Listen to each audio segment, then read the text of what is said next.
Hi, this is Kirsten Larson with the City of Raleigh Grants Program, here today to share information on the City of Raleigh grants process, specifically the application phase of the grants process. So to begin, let's talk briefly about the funding that must follow the grants process.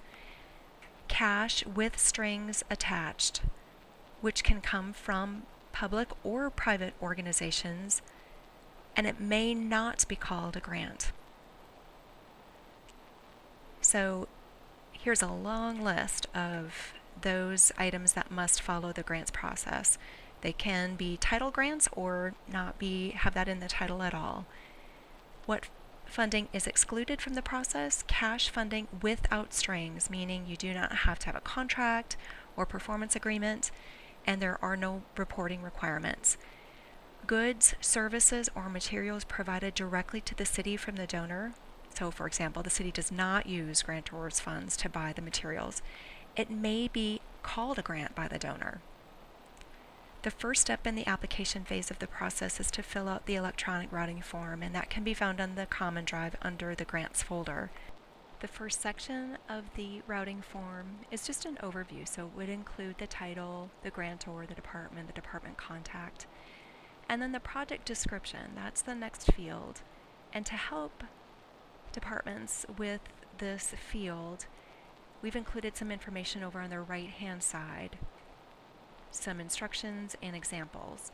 So the project description should explain to the reader what items or services you will get with the grant that you are requesting. So be specific, use layman's terms, spell out acronyms. If the grant is for personnel, tell what services the person would provide. If it's for equipment, tell what the equipment would be used for, the grant initiative, how it will benefit the city, and then any other important information. Below that are 3 examples. Again, they're color-coded, so to hopefully help you. Performance metrics and strategic plan association, that information is also requested in this section. The next section is the budget section, and in this section you're asked to provide the current request information, the grant award, the cash match, the in-kind match, and then any prior award information. Match requirement, if there is one, the source of that match, in-kind description if there is an in-kind description, and then any operating and maintenance costs, provide that information as well. The next section is new, and that's why it's in red. It asks, are sub-recipients receiving pass-through funding from the City of Raleigh? If the answer is yes, please explain how the sub-recipients will be monitored. I'm going to skip the next section and go to the last section here, the information that would also be filled out by the department, including the project manager and award manager, and the descriptions are included on the routing form. And then, very important, is how much time the project manager will spend on programmatic implementation, providing that information in the field, so that from there a cost-benefit analysis can be done with that information, well, including that information. If you have any questions on that cost-benefit tab and how that is calculated, please feel free to reach out and request that information. Another important question is, will other departments be affected by approval of this grant? So filling in that section. And then I'll jump back up here to the grant manager recommendation. So again, we'll use the information that you provide to us regarding administrative and implementation costs. We will provide the cost-benefit ratio. We will make recommendations as to whether or not we approve and any comments, and that will be given to the grants committee in preparation for their meeting. So after you're done filling out the form, save it in your department or division folder, which can be found on the Common Drive in the grants folder. And within that folder, the very first folder is the grant applications by department and division. Within each of the department division folders, there is a pending folder.